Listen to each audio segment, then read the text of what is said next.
کی. آپ مسلم لیگ والوں سے بات کریں تو وہ سینیٹر گلزار کی بات کریں گے. یہ وہ لوگ ہیں جنہوں نے خود قوم کو یہ بتایا ہے کہ یہ جو سینٹ کا الیکشن ہوتا ہے, یہ سینٹ کا الیکشن ایک ایسا منظر پیش کرتا ہے جیسا کسی کوٹھے پہ نظر آتا ہے. کیا اس نظام کو بدلنا چاہیے یا نہیں؟ کیا کوئی بھی شخص جو جمہوریت میں یقین رکھتا ہو, جو یہ سمجھتا ہو کہ پاکستان ایک جمہوری تحریک کی پیداوار ہے, قائد اعظم محمد علی جناح ایک جمہوریت پسند لیڈر تھے, پاکستان ایک الیکشن کے ذریعے قیام میں آیا, کیا ایک ایسے ملک کے اندر ایک ایسا جمہوری نظام نہیں ہونا چاہیے جس پہ اس کے ملک کے لوگوں کو اعتماد ہو؟ ایک سادہ سی تبدیلی یہ کیا کہا جا رہا ہے؟ اس قانون میں لکھا کیا ہے؟ اس قانون کے اندر یہ لکھا ہوا ہے کہ جناب اگر پیپلز پارٹی کی 5 سیٹیں بنتی ہیں تو ان کو 5 ہی ملنی چاہیے, 4 نہیں 5 ملنی چاہیے. اگر مسلم لیگ نون کی 6 سیٹیں بنتی ہیں تو مسلم لیگ کو 6 سیٹ ملنی چاہیے, 5 نہیں ملنی چاہیے. ذرا یہ تو بتائیں کہ اعتراض کس بات کا ہے؟ اچھا یہ بھی میں بتا دوں یہ ان کو غلط فہمی ہے. یہ غلط فہمی ان کو اکثر ہوتی ہے. پہلے ان کو غلط فہمی ہوئی, سینٹ چیئرمین بدلنے چلے تھے اور جو ذلت اٹھانی پڑی وہ ہمیں آج تک پتا ہے. اور شام کو کھڑے ہو کے بڑے انہوں نے بیان کیے, ہم انویسٹیگیشن کریں گے, ہم جو بکا ہے اس کو باہر نکالیں گے. وہ کدھر گئے وہ جو باہر نکالنے تھے؟ وہ جو بکے تھے وہ کیوں بیٹھے ہوئے ابھی تک اسمبلی میں؟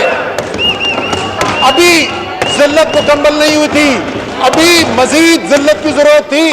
تو فیٹر کے بل کے اندر پاکستان کو خطرہ تھا کہ پاکستان کو بلیک لسٹ میں ڈال دیا جائے گا. انہوں نے کہا کہ پاکستان بلیک لسٹ میں چلا جائے ہمیں فکر نہیں, لیکن ہمیں اپنے لیڈران کی چوری کا پیسہ بچانا ہے. تو اس لیے یہ فاٹف کے قانون کے خلاف کھڑے ہو گئے. اب کس کو نہیں پتا کہ جوائنٹ سیشن کے اندر ان لوگوں کی اکثریت ہے, یہ اپنے ممبر نہیں سنبھال سکے. ہم تو جو کہہ رہے وہ تو ان کے بھی بھلے کی بات ہے, وہ جمہوریت کا بھی تقاضا ہے, وہ انصاف کا بھی تقاضا ہے, وہ سچائی کا بھی تقاضا ہے, وہ ہمارے دین کے احکامات کے بھی وہ برابر ہے. لیکن اس کے باوجود یہ ہو کیوں رہا ہے؟ اسپیکر صاحب, اس کا نہ سینٹ الیکشن سے کوئی تعلق ہے, نہ اس کا بل سے کوئی تعلق ہے. کیونکہ پتہ یہ چلا ہے کہ ان کے جو لیڈر تھے ان کے تو نام پہلے بے نقاب ہو چکے تھے. ان کے لیڈرز کو تو سپریم کورٹ آف پاکستان کہہ چکا تھا کہ وہ گاڈ فادر ہیں, وہ ایک کرمنل مافیا چلاتے ہیں. لیکن جو ابھی پچھلے دنوں کام ہوا ہے, شہزاد اکبر وہ بیٹھا, ابھی جو انکشافات ہو رہے ہیں تو یہ پتہ یہ چلا کہ یہ گاڈ فادر واقعی میں اکیلے گاڈ فادر نہیں ہے. یہاں تو نیچے کرمنل نیٹ ورک چل رہا ہے, کوئی زمینوں پہ قبضے لے کر بیٹھا ہوا ہے, کسی نے پارک کی زمین کے اوپر اپنی جائیدادیں بنائی ہوئی ہیں, کوئی جو ہے وہ ڈرگ مافیا کی سرپرستی کر رہا ہے, کوئی جو ہے وہ فورن فنڈنگ لے رہا ہے غیر ملکی حکومتوں سے. اب ہمیں تو پتہ نہیں, ہم تو موجود نہیں تھے وہاں پہ, ہمیں تو بڑے ہی معتبر لیڈر, بڑے سینئر رہنما ہیں, انہوں نے ہمیں بتایا. اس دن حافظ حسین احمد, اسپیکر صاحب آپ نے بھی شاید دیکھا ہو, انہوں نے کہا, ان سے پوچھا اینکر نے کہ جب آپ کو یہ پتا تھا تو آپ نے اس وقت مولانا فضل الرحمان سے نہیں پوچھا, آپ نے آج کیوں سوال ریز کیا ہے؟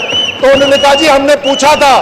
انہوں نے کہا اچھا پھر کیا کہا مولانا نے؟ انہوں نے کہا مولانا نے رونا شروع کر دیا.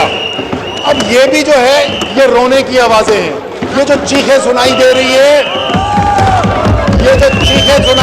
ہے, یہ اس لیے زیادہ دل سے نکل رہی ہے کہ معاملہ اب آصف زرداری اور نواز شریف اور شہباز شریف پر نہیں رک رہا, اب معاملہ ان حواریوں تک بھی پہنچ رہا ہے جنہوں نے کالا پیسہ بنایا, الیکشن کے اندر فنڈنگ کی اور اب وہ پیسہ ریکور کرنا چاہتے ہیں. یہ سمجھنے کی بات ہے عوام کے لیے کہ یہ جو میں داستان بتا رہا ہوں, یہ جو کالا پیسہ خرچ کر کے الیکشن لے جیت کے آئے ہیں, اس کا سینٹ کے الیکشن سے کیا تعلق ہے؟ جناب اسپیکر, یہ پاکستان کے عوام کو سمجھنے کی ضرورت ہے. یہی انہوں نے نظام بنایا ہوا ہے, یہاں ان کو موقع ملتا ہے, یہاں ایم پی ایس کو, ایم این ایس کو موقع ملتا ہے کہ جو ادھر کالا پیسہ بنا کے خرچ کیا تھا الیکشن میں, اس پر کمائی کی جائے.